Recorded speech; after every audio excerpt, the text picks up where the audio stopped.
Hi all, I'm Anthony Wilson, the Communications Director for the City of San Angelo, and you are watching The City. And if you've been watching these series of new city episodes, you have noticed that we've been focusing in particular on the San Angelo Stock Show and Rodeo, which is coming up at the end of February into the beginning of March.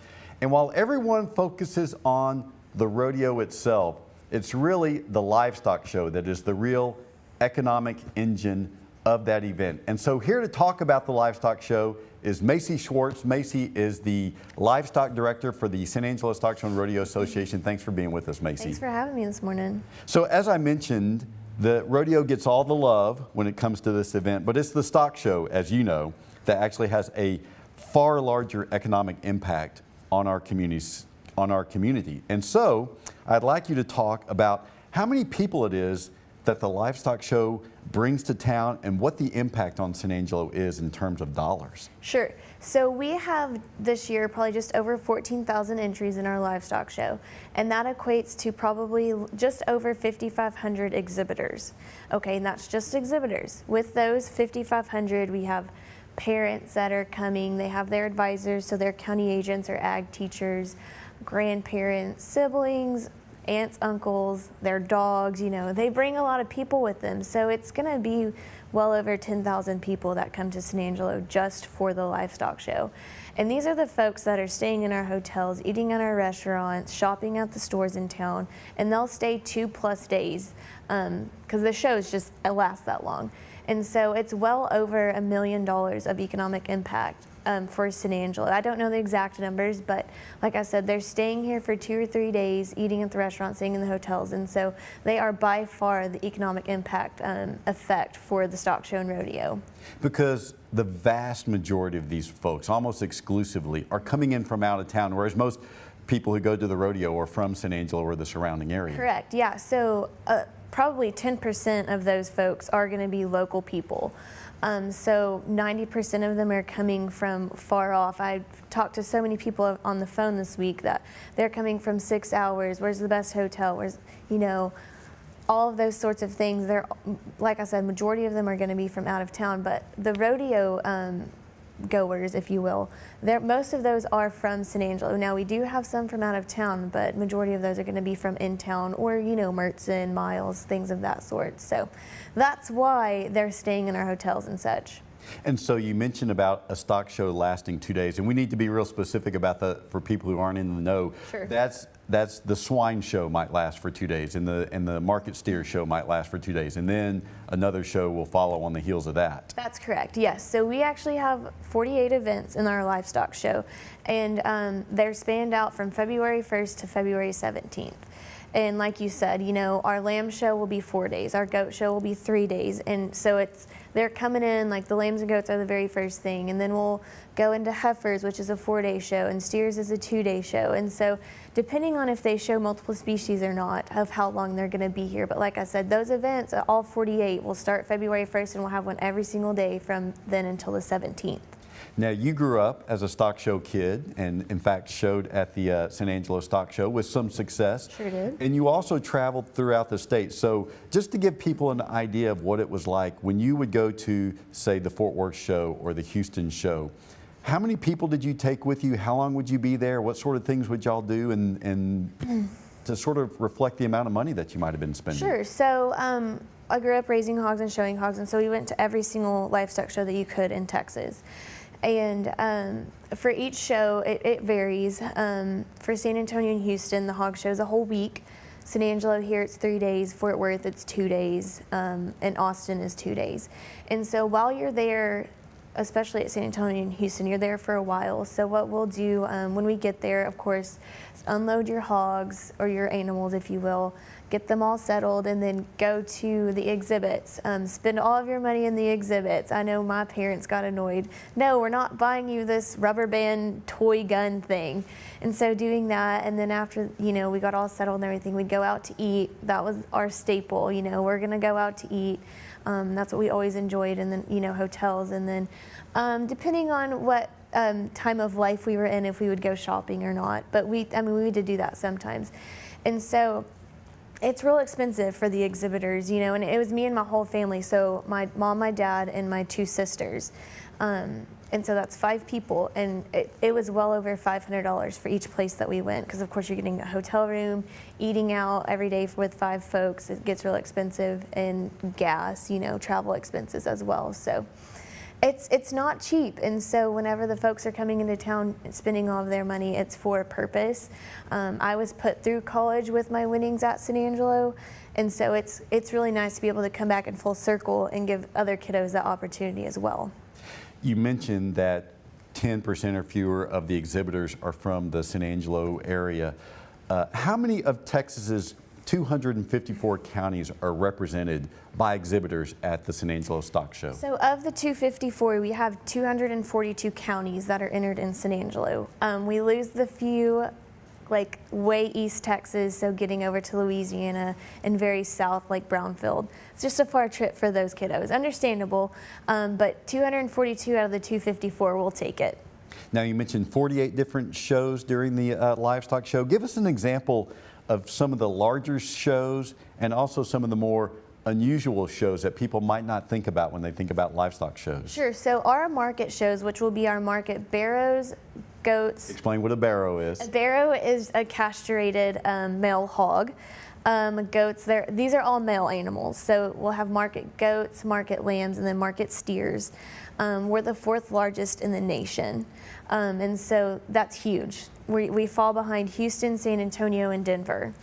And so those are obviously our very biggest shows, and those kids are the ones that are eligible for the premium sale, and so that's probably why they're the biggest. Some of the few that are the odd balls, if you will, our food challenge, that we've had that for, I think this is our 4th year to have it, and it has just exploded. It has become one of our most popular contests. Now explain what that is. So a food challenge is basically Master Chef for kids. So you give them a box of ingredients, and they have to make a snack, a main dish, whatever we assign to them, a bread or something of that sort. And so it's really cool to go in there and watch those kiddos work. They're so intelligent, and so they make all of their, whatever dish they're assigned, they make it, and then they have to present it to judges, and then they have to give you like receipts, finances on it as well. And so that has become so huge. The growth over the past 4 years is amazing. And I'm actually glad you brought that up, because that contest is actually before our show. It'll be Wednesday, January 23rd. So if you want to come out and watch that, note that. And it'll be. How do you become a judge? Well, we've already got our judges lined out for this year, sadly, but I'll get you in touch with our superintendent next year. Another really cool competition that we added the same year or same time is our robotics competition, and that'll be February 1st. And I have never seen kids so excited to be in a livestock barn before, but it's really cool because the robotics competition brings in a totally different group of livestock kids, if you will. So these are your non-traditional kids. They don't have animals. They don't have the means to have animals. They may live in town and can't, afford it. You can't house them. And so this competition allows them to come out to the fairgrounds and experience a livestock show. And basically what they do is we give them kind of a format or a scenario, and they have to build their robots to pick up this ball and move it over here and set it on this PVC pipe. And these kids are very intelligent as well, if you can imagine, programming all of their robots and such. And like I said, that'll be Friday, February 1st. They're the first competition, and so it's really cool to get those kids out there.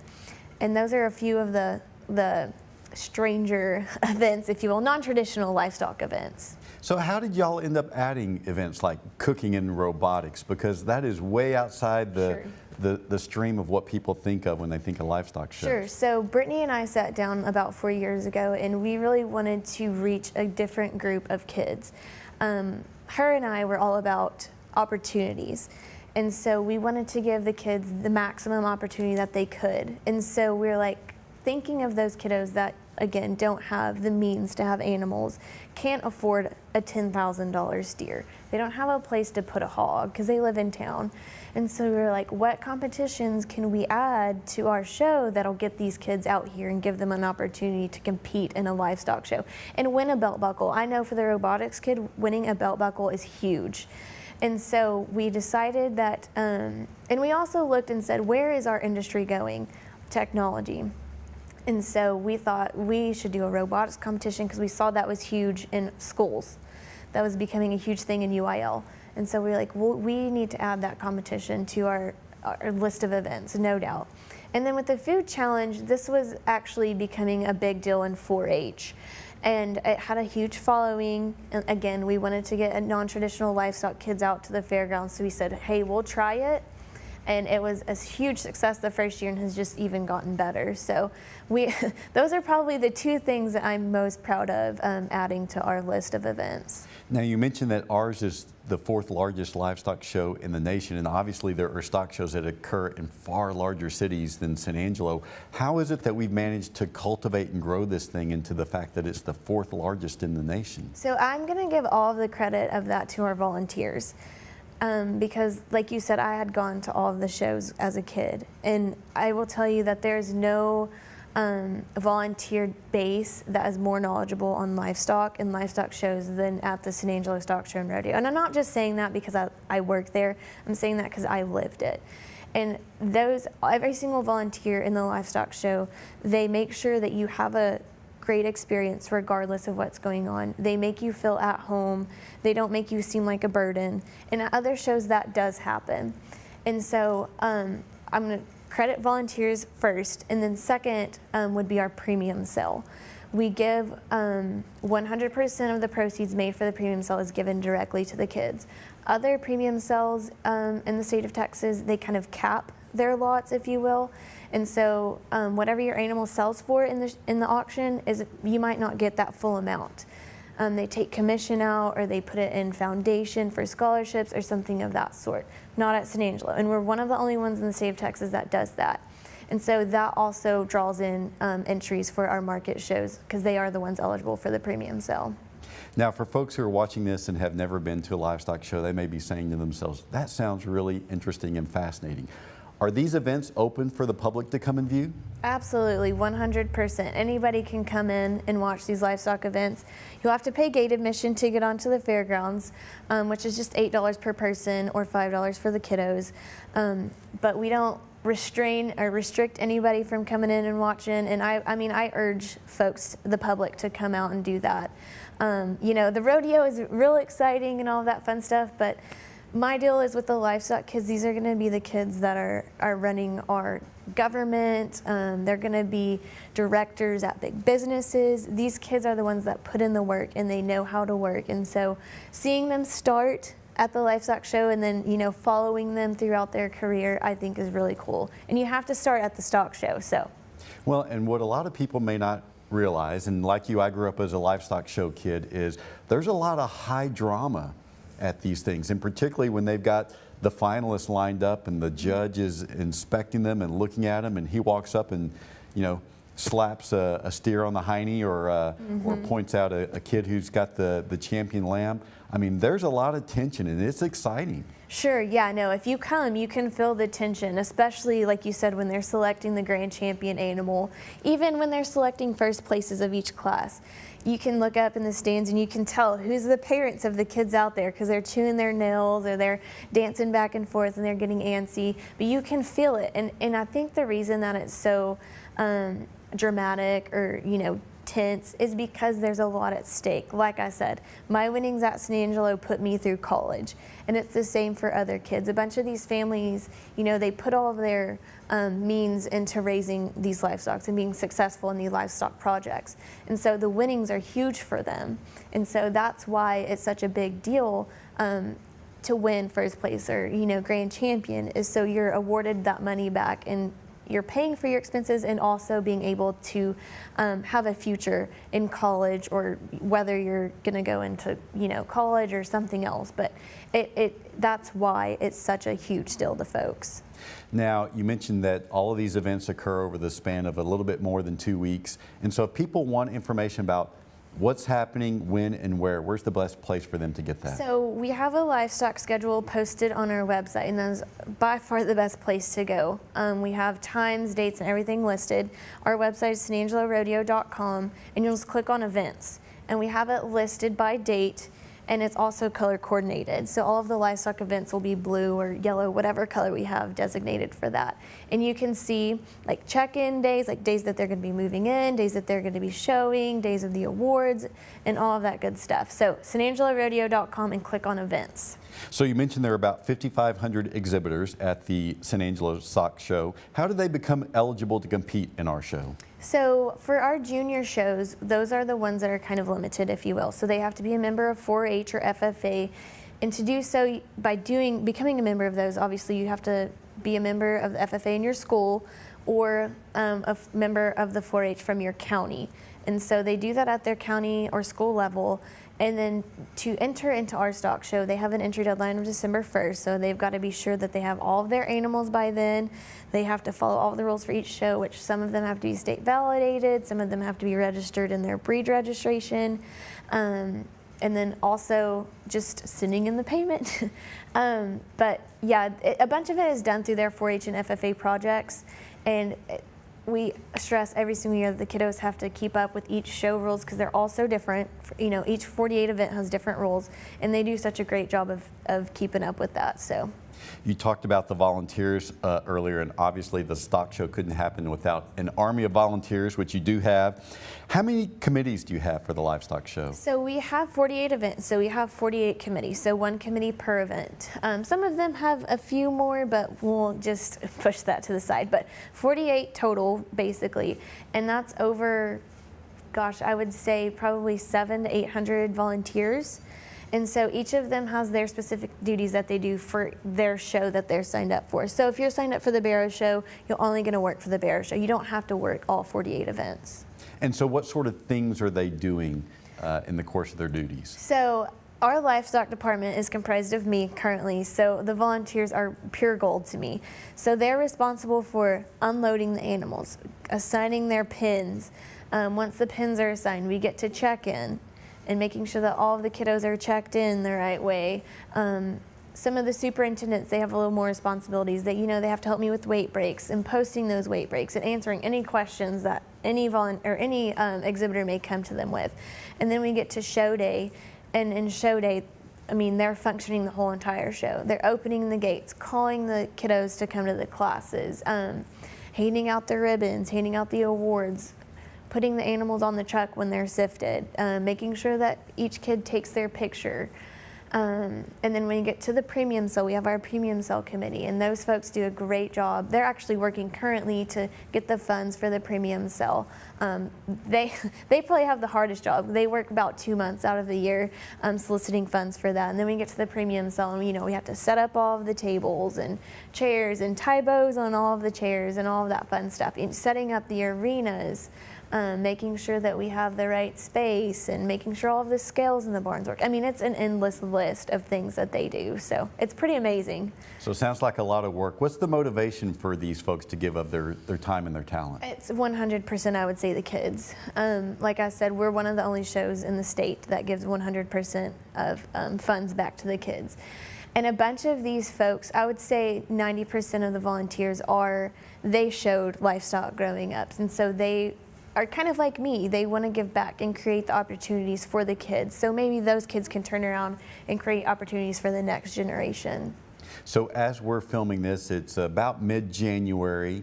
Is there still time for people to offer their help to the livestock show this year? Absolutely, yeah. It's not too late until we're after the event, obviously.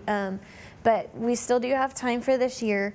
And how we would do so is if you're interested in volunteering, just email me and let me know what show or event you're most interested in, and I'll get in touch with the superintendents and we can see, yes, we need you, we're going to put you to work, and we'll go that way. And my email is Macy, M-A-C-Y, @SanAngeloRodeo.com. Now, you mentioned that the stock show returns all these proceeds over to the kids.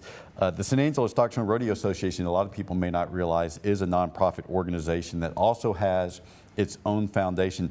Talk about what the foundation is, what it does, and why it's so important to your organization. Sure. So any of our staff members, you would ask them, and they say, what's the cornerstone of the San Angelo Stock Show and Rodeo Association? And everybody will say the foundation.